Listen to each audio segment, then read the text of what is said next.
Hi, my name is Mark Levitt, and I'm going to do a reading of my book called Enlightenment Behind the Scenes, Experiencing the Raging Nothing That Creates Everything. So we're going to start with the introduction. Is it possible to map the directions to avoid? Is it conceivable that one can point to the abyss? Just maybe it can be done, and here is how I propose to do it. It starts with the recounting of my personal quest for spiritual enlightenment, which can also serve as a roadmap for any human being who takes the spiritual journey seriously. This story centers on the peak period of my spiritual journey just after returning home from a week-long meditation retreat at the world-renowned Monroe Institute. I had been home less than a week after attending one of their advanced programs when, without warning, I began to have profound visions while living out my day-to-day life.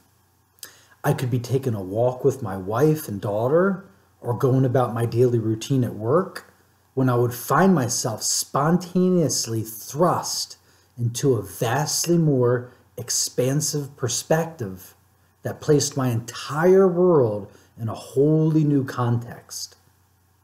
These visions were progressive in nature, as they clearly and pointedly demonstrated to me the grand design of reality itself.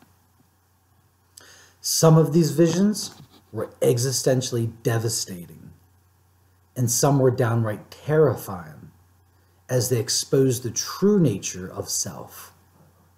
Others were so blissful that they could only be tolerated for brief moments. Ultimately, they coalesced to reveal a model of reality that is as elegant in its simplicity as it is mind-numbing in its implications. In this book, I outline a play-by-play account of how four of these visions shaped a new understanding regarding the true architecture of reality and how this understanding resolves some of our greatest paradoxes, some of our greatest philosophical paradoxes, such as the relationship between mind and matter, or God and the world. Given the universal nature of these experiences, there are opportunities throughout the book for you to verify each truth for yourself. I wrote this book to demystify the subject of enlightenment. There are already many excellent books on the subject of enlightenment, otherwise known as non-dual wisdom. However, what is missing is a book that chronicles the day-to-day, month-to-month, year-to-year unfolding of the self in detail. This book is a very personal account of an incredibly impersonal process, broken down step by step and presented almost in slow motion. The reader is invited on a journey that chronicles each step along the path to enlightenment. The details of the climactic experience itself and the final understanding that results from undergoing such a radical and permanent shift in perspective is where I intend to lead you. It is also my hope that this book will demonstrate how the experience of enlightenment is not something mythical, a fable belonging to some other time or place, but an actual shift in perspective that is available right here and now to anyone who is curious enough to explore the true nature of being.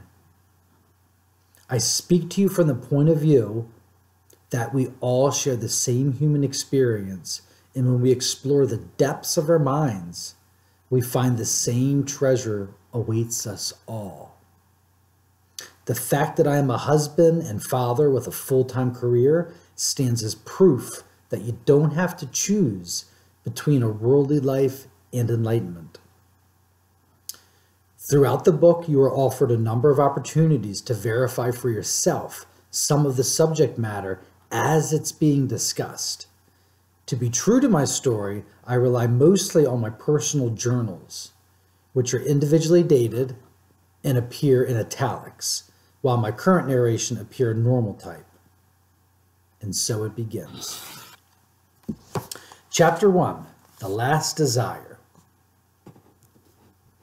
I could have begun this story at several different times of my life, but it makes most sense to begin with the day that I finally gave up.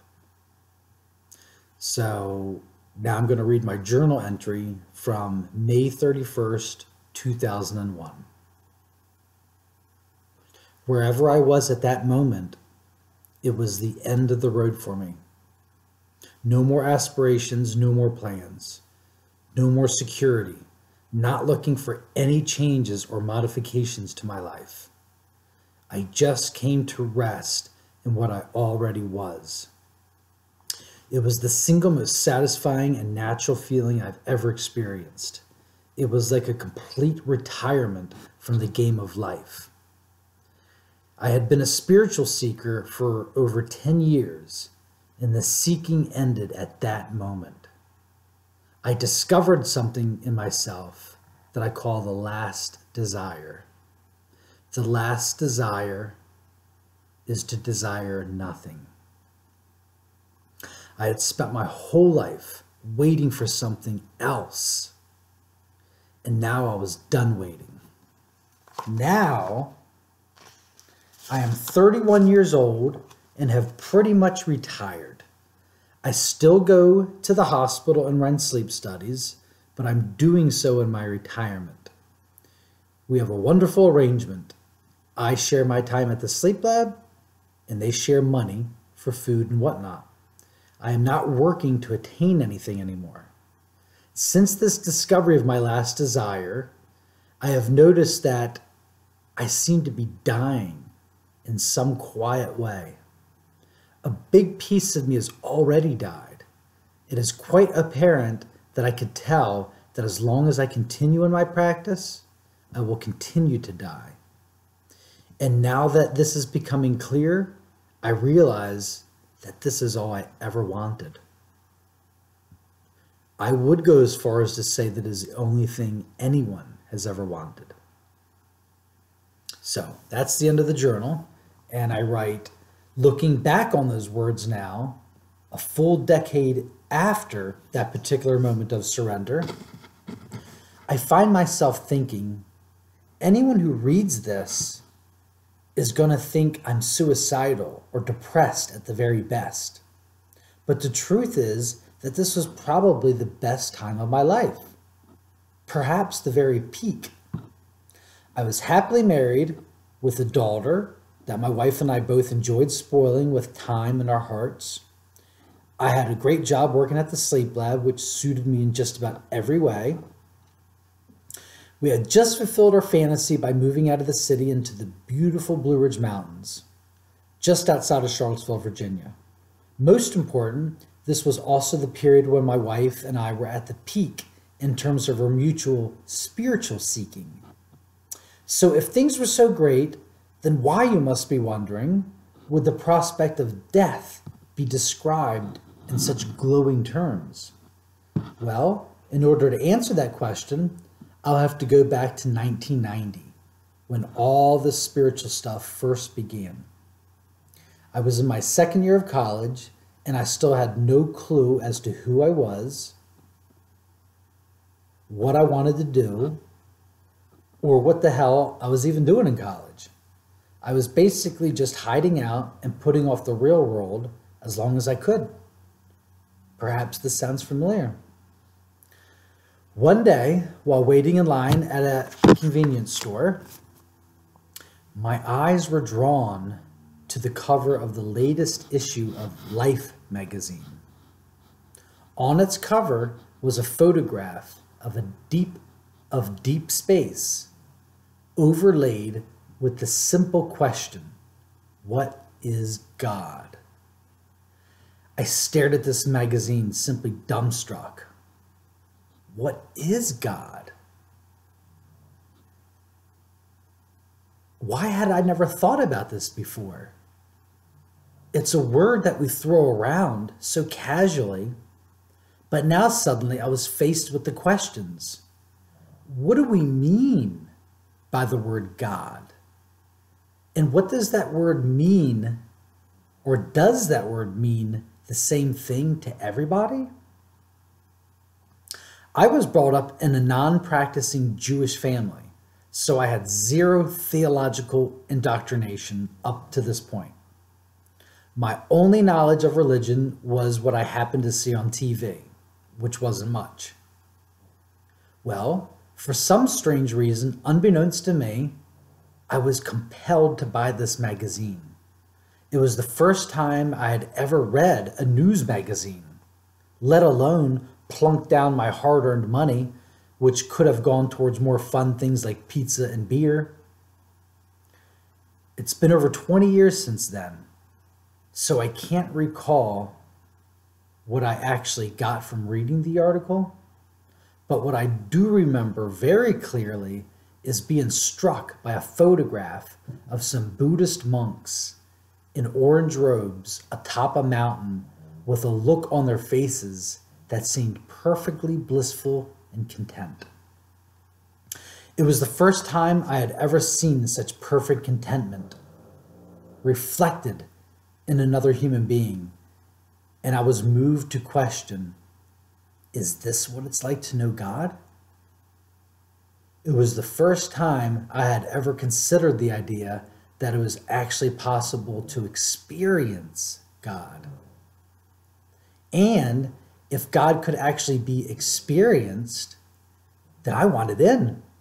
I mean, what else in life could be more worthwhile than actually experiencing God? But what do we mean when we use the word God?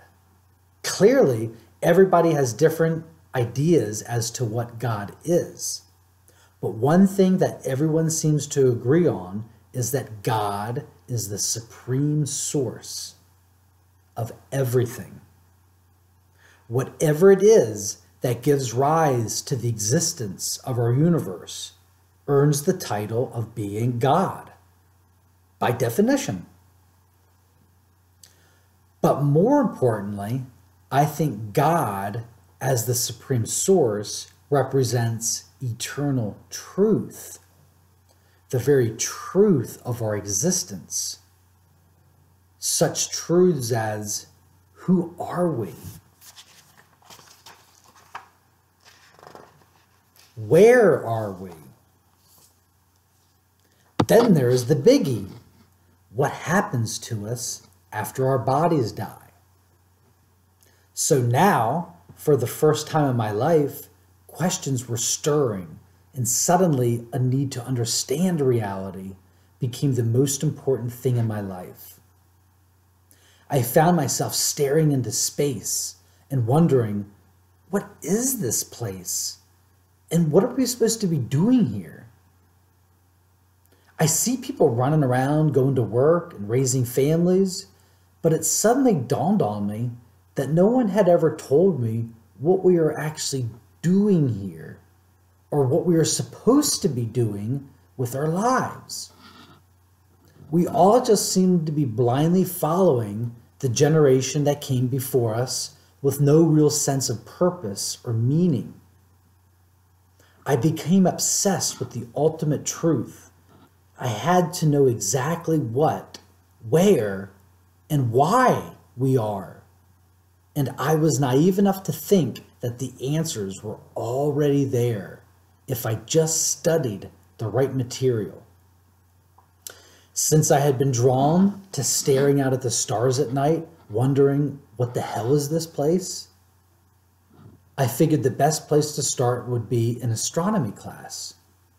I didn't know exactly what to expect, but what I got was a whirl of mathematical formulas and scientific diagrams that got me no closer to figuring out where the hell I actually was, other than on the third planet from the sun. My astronomy professor must have thought that I was nuts. But is it crazy to wonder where the universe is in relation to God? I mean, we always hear people saying that that our loved ones are in a better place after they die. So is it that crazy to wonder where that place is in relation to the world that we find ourselves in right now? I don't think that anybody still believes is that heaven is up there in the clouds. Or if you fly out in space far enough, you'll run into heaven just past the Milky Way. So, what exactly is this place that we call our universe? And what are its borders that separate us from this mysterious heaven that we all have been promised if we do the right things? My astronomy professor offered no answers.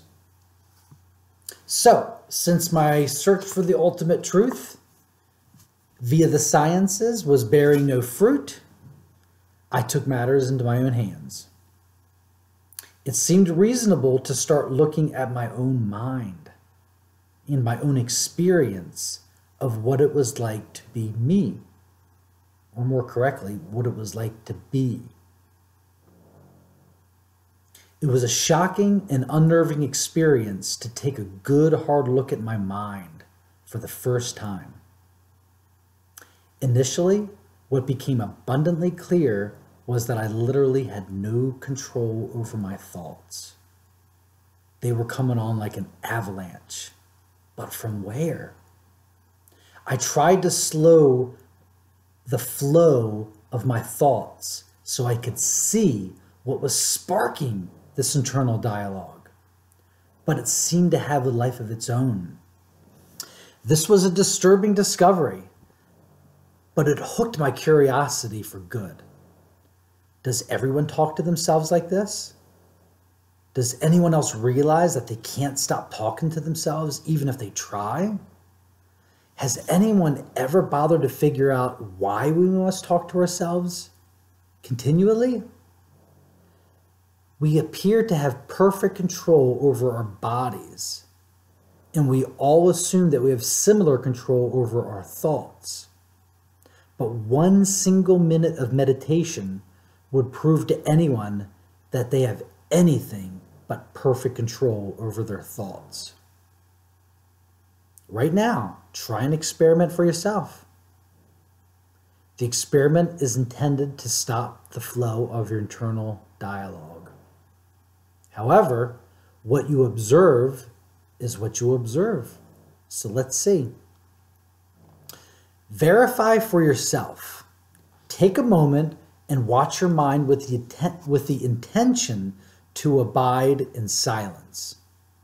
See how long it takes for you to fail in your goal to impede the flow of your internal dialogue.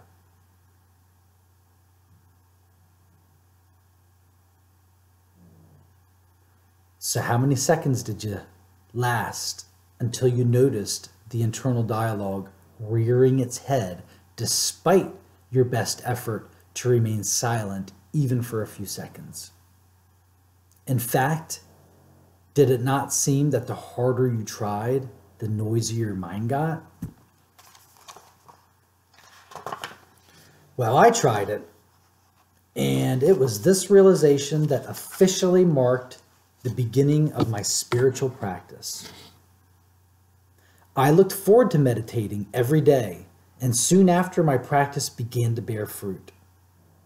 After the initial shock at the lack of control and the bewilderment as to where my internal dialogue was coming from, I began to notice that with practice, I actually could control the flow of my internal dialogue in a strange way, in an indirect and somewhat sneaky way.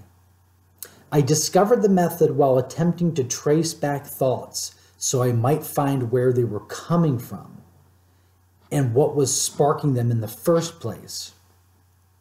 What I found was that by trying to anticipate my next thought so I could examine it, I was actually impeding the flow of thoughts themselves. It seemed that the more I looked forward to my next thought, the longer it would take for the next thought to manifest. As my meditation practice progressed and the gap widened between thoughts, it soon became apparent that the more I was able to create this gap in my thought stream, the more I would actually start to experience a powerful peace and contentment, something I never knew existed. I found an authenticity in the stillness of my mind that I had never known in my normal, everyday thinking mind.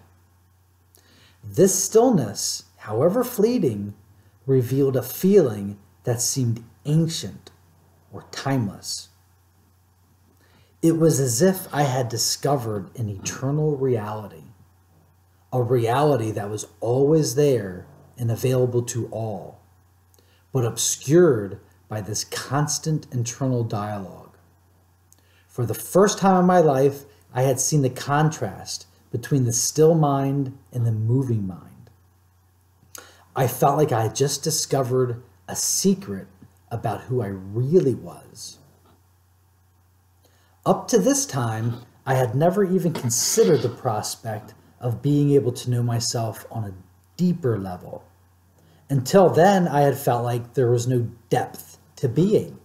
As a matter of fact, I had no recognition of being at all. I had never actually considered what it was like to be. Instead, I just identified with all the thoughts, the feelings, emotions that obscured the sense of simply being. I knew that I was finally onto something because for the first time in my life, I was actually experiencing my mind. I had been living with my mind for 20 years, but it was only through meditation that I became self-aware. I knew the more I practiced, the more these glimpses of truth would reveal themselves. Suddenly, my quest to discover what, where, and why I am didn't seem so far-fetched. I added philosophy to my concentration in psychology, thinking that this would help in my quest for truth. However, my academic studies impeded my pursuit of understanding rather than helping it. In fact, it wasn't until after I graduated from college that I felt able to begin my path of self-discovery in earnest. What I found lacking in the science of psychology or the reasoning of philosophy was direct experience. I didn't want to just read about truth or discuss it. I wanted to experience truth firsthand. This is why I was so drawn to the practice of meditation. I was able to meditate on and off throughout school as the demands of life allowed, but it was only after school that I was able to totally immerse myself in practice and began my true education, the one that actually meant something. 1 year after graduating, my wife and I got married. On our honeymoon, I brought a book along that would change my life in a more dramatic way, in a more dramatic fashion than any other book that I've read since. I often think back at how my wife married one guy, but ended up with someone else entirely different after that honeymoon. She knew that I was into meditation and that I was in pursuit of spiritual truth. And she could appreciate this as she was a spiritual person even before we met. But what neither of us could have ever predicted was how radically transformed I would become after reading this particular book. The book that I read was the spiritual classic Autobiography of a Yogi. This was the autobiography of the Indian yogi Paramahansa Yogananda, who is credited with bringing yoga to the West. It was the first time that I was moved this profoundly by anything. His love and dedication to his pursuit of God was like nothing I had ever heard described. Each page just oozed with a deep love and a genuine yearning for truth that made me realize just how serious I was about my own journey of self-realization. For the first time in my life, I was reading descriptions of the very same glimpses of truth that I would get from my meditation practice. And they were coming from somebody else's mouth. It was beginning to dawn on me that all the spiritual business was for real. I don't know why, but there seems to be a common and profound experience awaiting any human that practices silencing the mind and abiding in that stillness on a regular basis. Suddenly, it felt as if I wanted this path all of my life, and I'd just forgotten until this strange foreigner reminded me through his autobiography. I had never felt there was any purpose in life. Now I was suddenly a man on a mission. I felt that I had all the momentum in the world in my quest for truth. I looked forward to committing every fiber of my being to my spiritual pursuit. This is who I was, and I would never be satisfied until I experienced God, or the ultimate truth, for myself. I would not be distracted by the trappings of life in modern society. I knew what I wanted, and nothing else would take priority over my newfound spiritual path. From that day that I read the book on the beach in Aruba, I set my compass to God, and I never looked back. I enthusiastically shared this book with my wife and everyone close to me, but my wife was the only one who read it.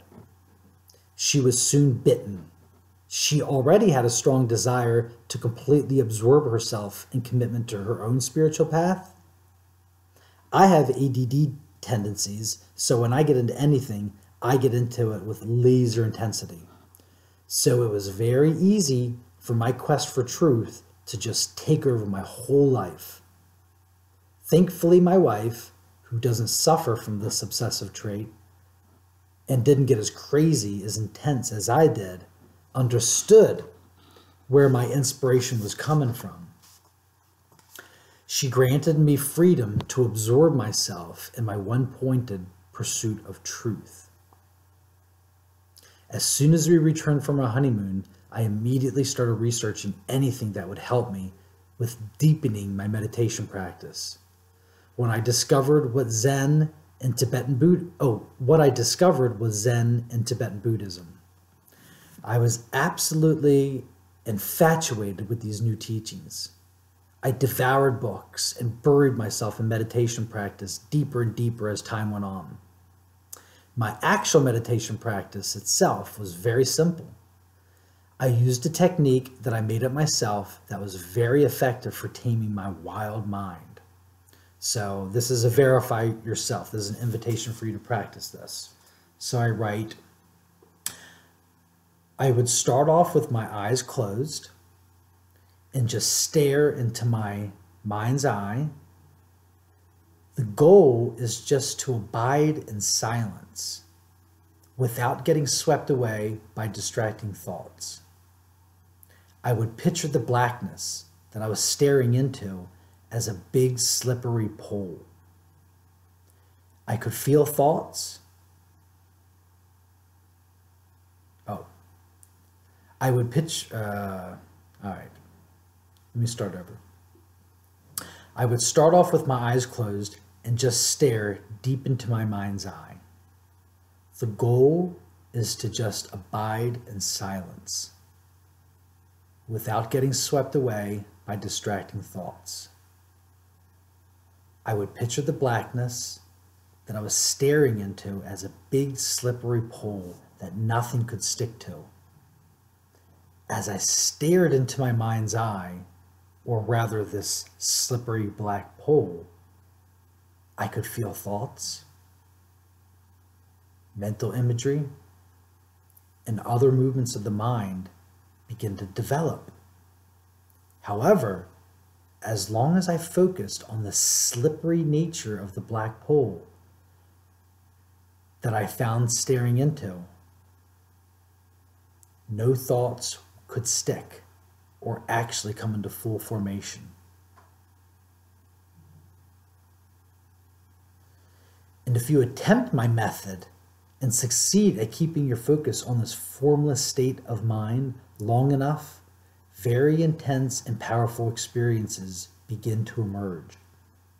There may be feelings of euphoria or transcendence, or perhaps a keen sense of peace.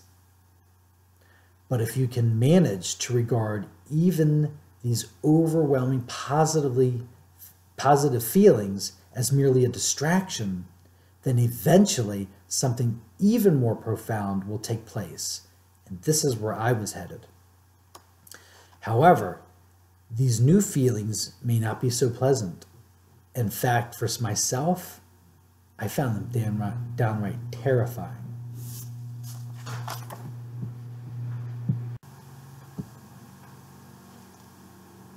Once you get to the point that you're able to remain unattached to even the most alluring sense of bliss or peace, it seems that the mind has nowhere to turn, so it turns back on itself. I experienced this as a sense of complete and total annihilation. The first time it happened to me, I felt that if I continued to let go of my mind, I would literally disappear. I held on for dear life and opened my eyes for fear that the whole world would slip from me if I didn't snap out of it. Fortunately for me, the spiritual books that I had grown accustomed to reading always emphasized selflessness, which is based on a love and trust for reality as a whole. So, in addition to my meditation practice, I was simultaneously gaining an understanding of the wisdom and surrendering to reality. Through my studies and personal experiences, I was gaining a trust in the nature of reality that was so strong that I felt compelled to surrender my whole life to God and to trust that whatever happened would be part of God's infinite wisdom, regardless of how I felt at the time. As my trust in reality deepened, so did my desire to surrender. One spring day in 1997, I was provided with an opportunity to put my newfound faith into practice. The following is what I wrote of that experience a few years later when I began to document my spiritual path. So this is what I wrote. My first taste of the infinite came just days after I genuinely surrendered to the universe. It was about 5 years ago. And I was meditating when that familiar feeling of losing myself came on. I was attracted to this idea of losing myself, which was hinted at in the Zen and Tibetan Buddhist books that I was reading at the time.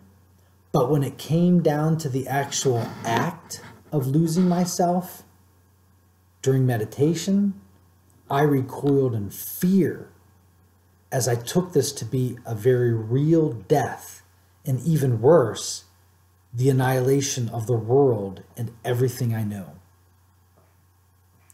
But this particular time, I remembered that I had just surrendered my life to the universe and felt that I could trust it with my very life.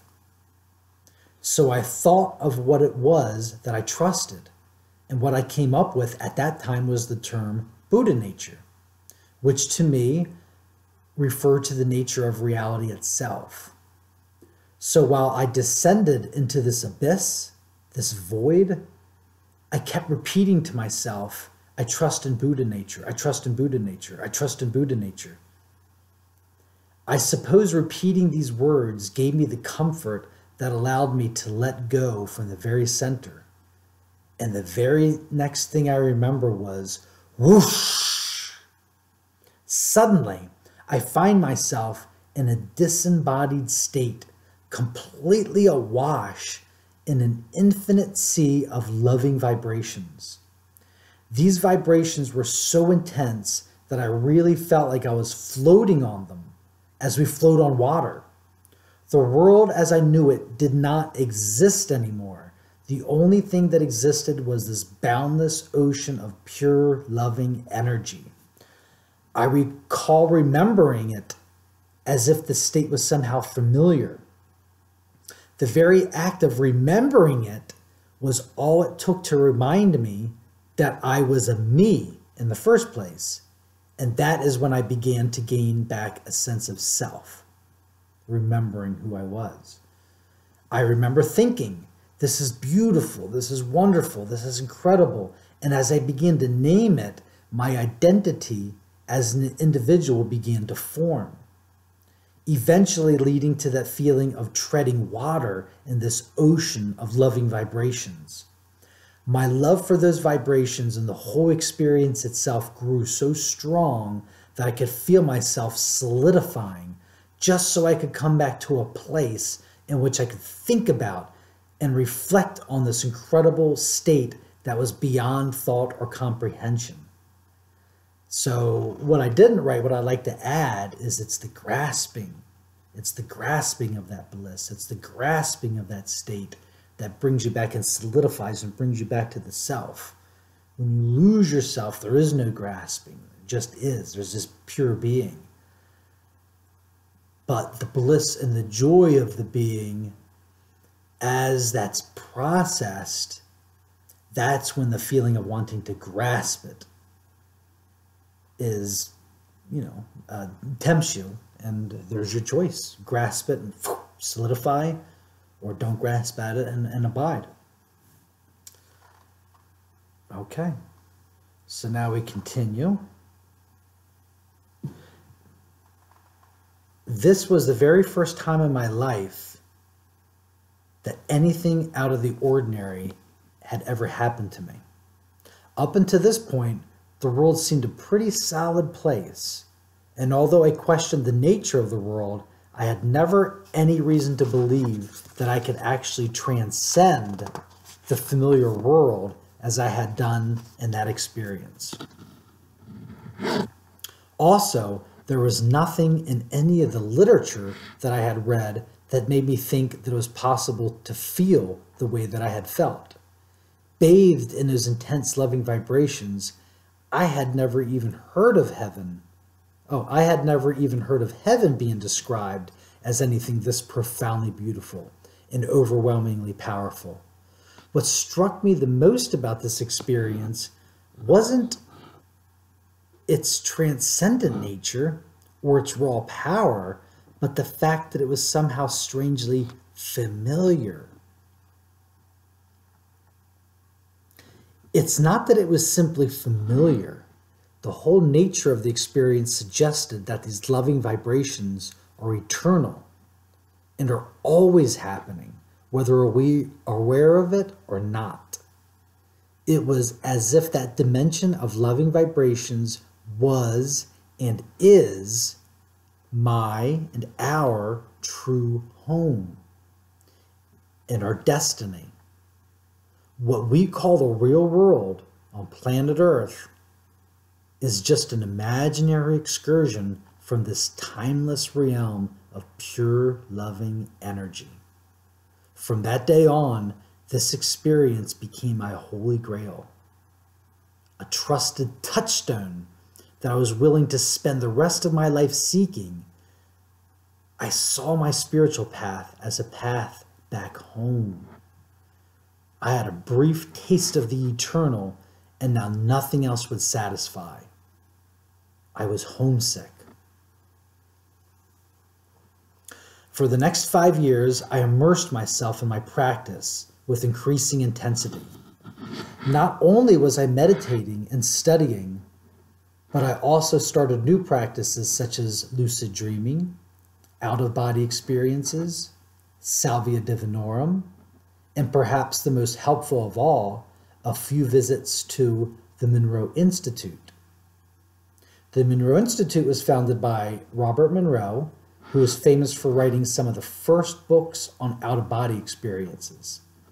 He also developed a technology based on binaural sounds, where the listener is able to access different levels of awareness through listening to a particular range of inaudible frequencies overlaid with white noise.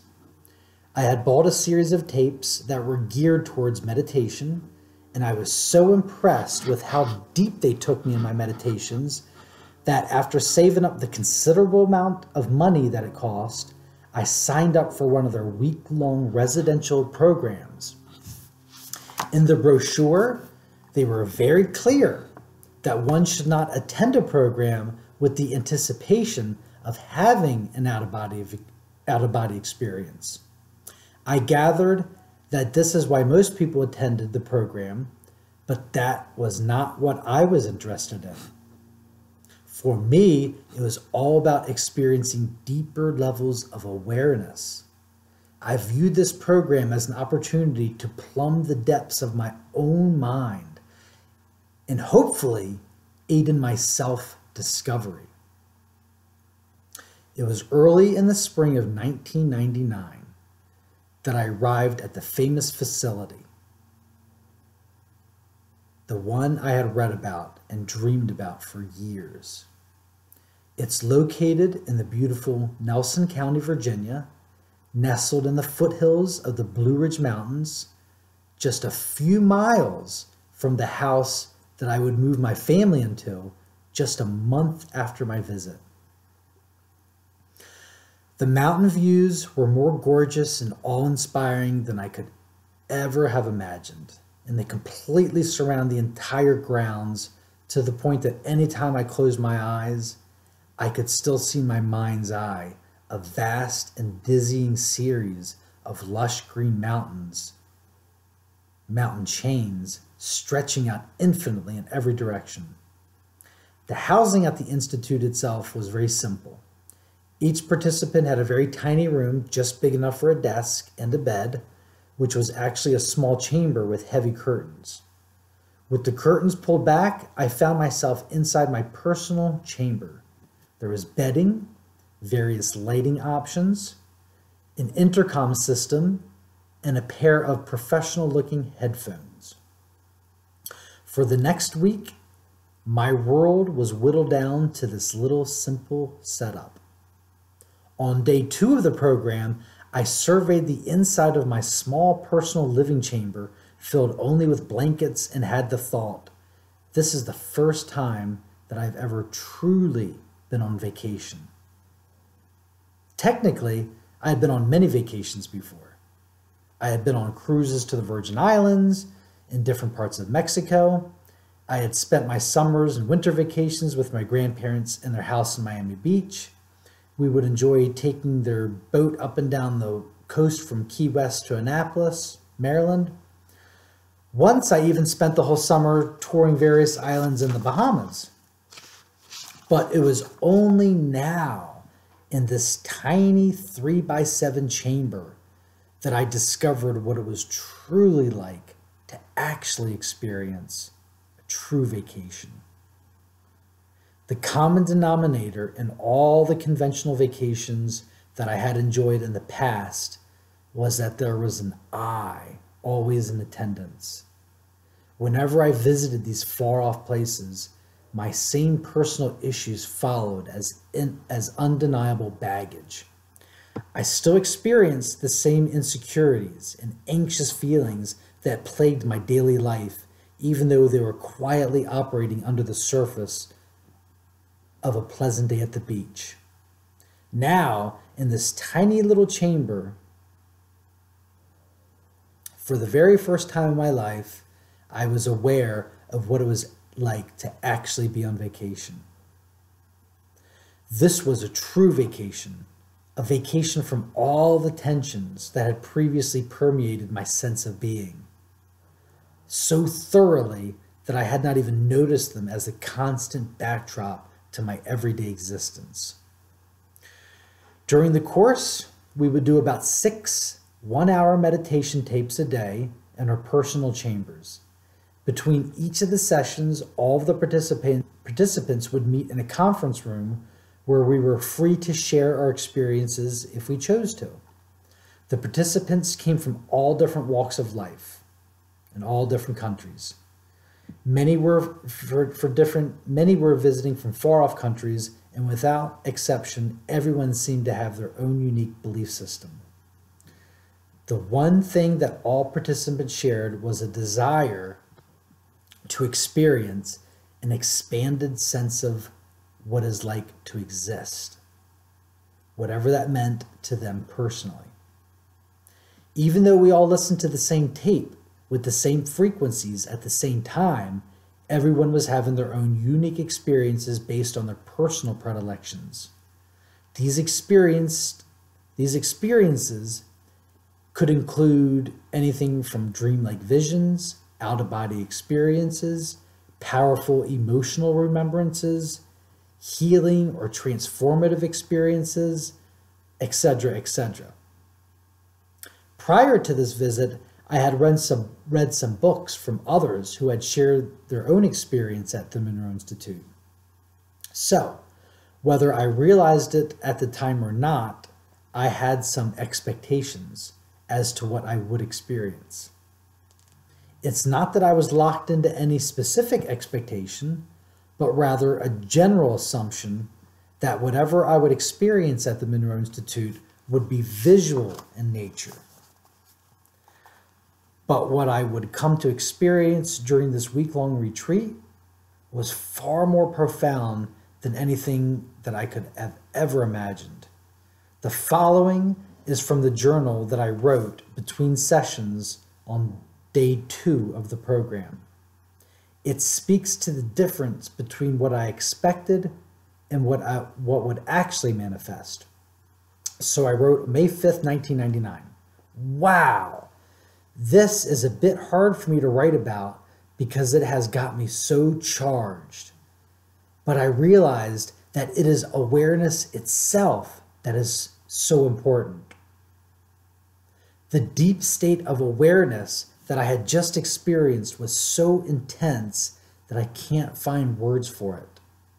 I was completely aware the whole time, so aware that I felt my consciousness expanding, but kind of tight, kind of heavy, dense, but expansive. But it occurred to me that this was so much more powerful than any type of visual experience that I thought that I wanted. I'm hoping that I will be able to duplicate this experience on my own. So then I continue on day 4. I wrote in my journal on day 4.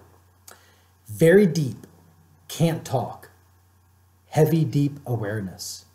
Loving it. Can't describe the intense love for it. Didn't want to come downstairs and even talk about it. Didn't want to hear about other stories involving visuals. I am at a loss for words. I can't express nearly how much I never craved to have visuals again. This is just so powerful. All that matters is your deep awareness.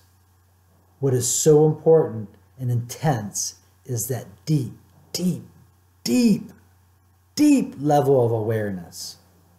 My God, it was so deep and so intense, so wonderful, so beautiful. It is getting so much more wonderful as we get deeper. It is as if I am getting closer to that pure loving vibration that I experienced briefly so many years ago. What I was so excited about was my discovery of just how profound the actual mind is itself, rather than the contents in and of the mind that we usually find so fascinating. Think about it. Life consists of an infinite variety of experiences, and they all take place in the mind, whether it is the people we know, the places we visit, or the full spectrum of human emotions that range from being as powerful as love or as mundane as boredom. Everything that we will ever experience, we will experience in our mind. Yet we are never aware of what this actual mind is itself. The way these tapes seem to work is that they relaxed me to the point that my body started to fall asleep. I experienced the heaviness of the body as it fell asleep. The deeper the body fell asleep, the more aware I became of what was left when my body disappeared. The mind.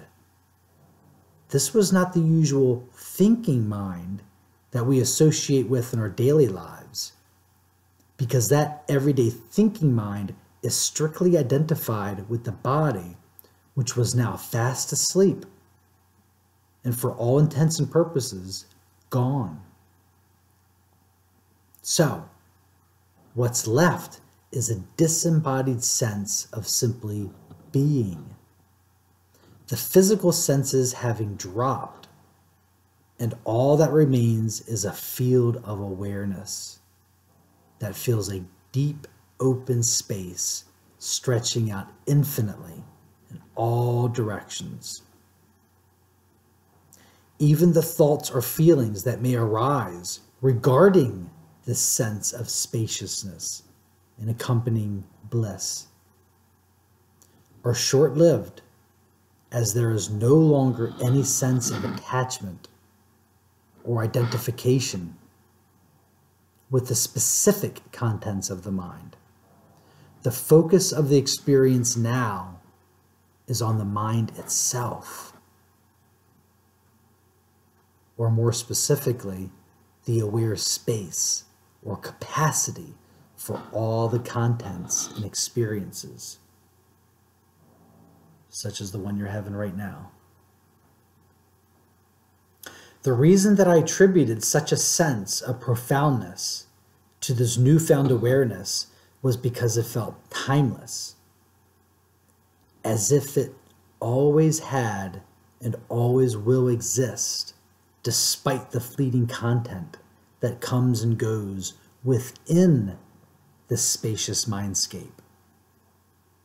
It was the eternal quality of the experience that appealed to me as a truth seeker. It was the eternal quality of the experience that appealed to me as a truth seeker. The more I abided in this aware space, the more this aware space seemed to expand and ultimately manifest as bliss. It seemed that the less I identified with my limited sense of self, the more I automatically identified with the spacious field of awareness. My journey has always been driven by an insatiable need to understand the nature of reality. The very truth of our existence hinges on the question, what exactly is reality? So anytime a truth seeker actually experiences something that is eternal, they will naturally feel like they hit the bullseye. But this bullseye was only the beginning. As powerful and profound as this experience was, it paled in significance compared to what was to follow. And that ends chapter 1. So meet me back here next week and we'll do chapter 2. Thank you very much and see you soon.